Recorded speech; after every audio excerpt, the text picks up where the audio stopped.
Hey, welcome to Flight Test. I'm Josh. And I'm TJ. And a lot of people have been contacting us that have just gotten into the hobby and they want to get into multi-rotors or drones. Yeah, we've come up with categories to try to help you get into it. Yeah, the first thing is going to be sub $100, whether you're a kid wanting to get into it or whether you just want to see if you even like the aspect of flying. This is a good bracket for you. Oh yeah, most definitely. When I first started out 2 years ago, Hubsan X4 is what I picked up. And Still popular to this day. Yeah, and there's a good reason, man. I bashed that thing around, replaced the props, and throw it right back up. So the Hubsan X4 is phenomenal. You actually brought up a really great point too. Durability is essential when you're getting in the hobby and you're learning. So anytime that you buy one of these, you want to make sure there's parts like propellers, replacement motors, frames even, that you can actually continue to fix these, because that's going to be one aspect in multi-rotors or drones you're always going to have to deal with. They're not really easy to fly. Now, one real popular thing is the Inductrix, and that's from Horizon Hobby, and people have been modifying those, putting the FPV cameras on it, hopping up the motors. There's a full line of serviceable parts that are really good for these, but also, unlike the X4, you can fly acro mode.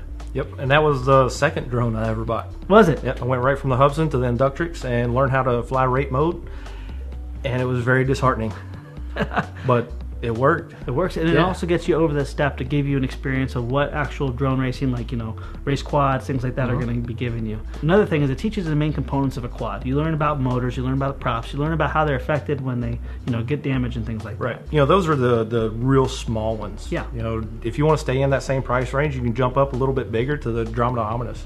The Omnibus is fun. And that's, you know, it's a bigger footprint, so I wouldn't really try it inside too much, but still a good one for low price. A lot of people think that they have to go bigger for more fun, and actually sometimes it's the exact opposite. These little Inductrixes, especially when you modify them with the FPV cameras, you can fly them in the tightest little areas and make your house kind of like a whole playground. Yeah. And that gives you the freedom to really explore, but also do it in an area that's safe. One thing I strongly recommend is when you get up to the Andromeda size, take it out in your backyard, garage at minimum, and make sure that you don't fly around other people. Now, that's obviously covering the sub 100 first experience, whether you're a child or whether you're an adult and you want to just see if you like flying a multi-rotor or a drone.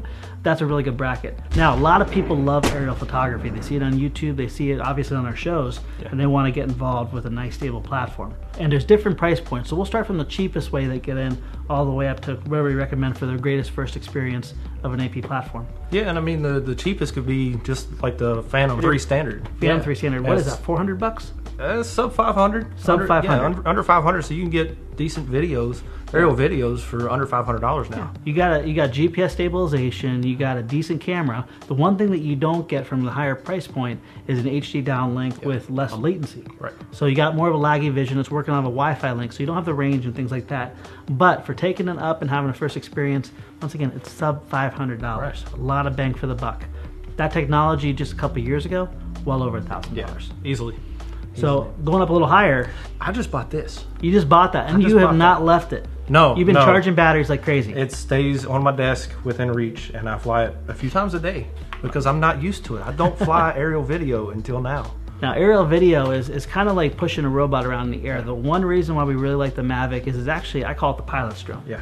It gives you a great flight experience, but it also gives you the ability to capture beautiful aerial photography. Yeah, it folds down real nice and small, fits in the bag. The price point is, I think it's under $1,000 if you just get the bird. $999 for the basic, and you got, you know, object avoidance from the front. You got a beautiful camera. You got tap to focus.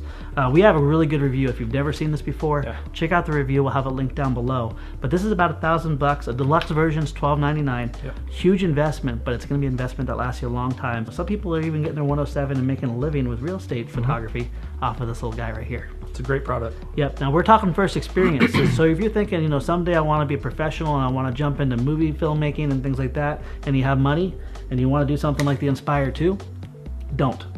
Start with the Mavic. Go right off the bat. Do not get an Inspire 2. This is about a $3,000 drone. Beautiful, and in the right hands, it's worth every penny. But it's not where you need to start. You're going to have a lot more frustration and a lot more issues in smaller areas in learning. Now, previously, you noticed we jumped around to all different makes and manufacturers. One reason why we really stuck on DJI is because they're a great leader in the manufacturing industry for AP drones, and also they have lots of good options at multiple price points. So, especially in the past year, there's been a big explosion. Huge explosion. It's even on TV. Yeah, ESPN. ESPN, yeah, with the drone racing. Drone racing has become huge. And when you look at it from the outside, you may think, oh, I got to go for the fastest, biggest, you know, most crazy experience, tip of the spear. It's not necessarily the case. So if you want to get into drone racing, look around your area. A lot of leagues now have a beginner league that, the actual professional, I guess you could say, is running 4-cell batteries. Well, the beginners are running, 3-cell or smaller props. It's not as fast, but it's still a lot of fun. If you look on the backpacks of most professionals, you're going to find something called a tiny whoop or a little tiny inductrix. And that is nothing but what we talked about earlier, which is a little tiny inductrix with a little tiny camera. Look for the very near future of a lot of really great products like the Mosquito and many others coming out that are going to be brushless versions of that are really fun. So you don't need to go big and fast to have a lot of fun racing around. Once again, these little tiny inductrixes going around your living room at a high speed with 3 of your friends can be just as much fun as ripping through gates at 60 miles an hour. Yeah, and then if you have kids like me, you rip around the kids. Yes, you can, and you've done that quite a bit. Oh yeah, and they love it. It's awesome. So the biggest thing is don't worry about going too fast too quickly. The biggest thing is learning the essentials to flying properly and going through gates and throttle management and control theory. Yeah, and you can go, ready to fly, bind and fly, already pre-built, or even build your own. And that's the way most people do, because if you're going to get into racing, you're going to be crashing, you're going to be hitting gates, you're going to be breaking things. Yeah. And if you break it, you need to fix it. Yep, and if you built it, you'll know exactly how to fix it. Yeah. So if you're looking for a plug-and-play, ready-to-go solution, the Immersion RC Vortex has kind of been a staple for a long time. A lot of great performance when you put a 3-cell on it, real docile, real easy, doesn't have too much acceleration. You can even fly it in horizon mode if you wish. Right. But when you put a 4-cell, it's a completely different animal. Now, you're not going to be racing internationally or winning many races with it, but it will give you the stepping stone to really have a good experience. Most amateur leagues or beginner leagues, you'll be able to fly in that with no problem and really be able to be competitive. And on that same note, even if you build your own, you can build, say the Cadillac of race quads, the fastest thing out there, but put a 3-cell battery on it, some 5.3 props, and you're going to have a real docile platform. Changing your props and your battery are going to give you a softer touch, a little bit more forgiveness, and a lot slower speed. Right. Sometimes a little bit longer flight time too. Yeah, for sure. You kind of hinted at this with the race quads, but one great aspect of building your own is if you can build it, you can fix it. And if you can fix it, you can modify it and tune it and also keep it up to date and have a really good experience in the process. DIY is kind of like the foundation that Flite Test is built on. So from the beginning, we've always started with build videos, parts lists, and everything with one click. We carry everything that will give you the best experience. If we believe in it, we carry it on our store. You'll be able to find your frames, your ESCs, motors, everything you want is going to be right there. And then chances are there's a build video that goes right along with that frame. Yep, and you don't have to worry, did I get the right parts? You're going to know because it's going to go right along with that build video, give you the best experience. Yeah, and then, the same thing with DIY. You don't have to go with what we have in the store. Get an electro hub, throw a few arms on it, and figure out what you can make. Make it something different. Be a mad scientist. One other really great aspect about DIY is you can constantly upgrade things, and we have a great community of over 600,000 people. They feed their knowledge in constantly, so when they have a great idea, they share that. And you can constantly be changing around and creating new things and having different experiences. Yep, we're always learning from the community. So these are just a few categories, and it's kind of our perspective.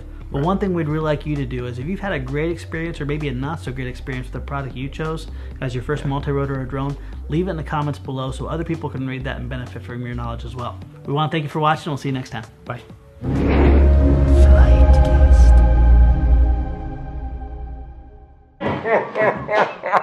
It is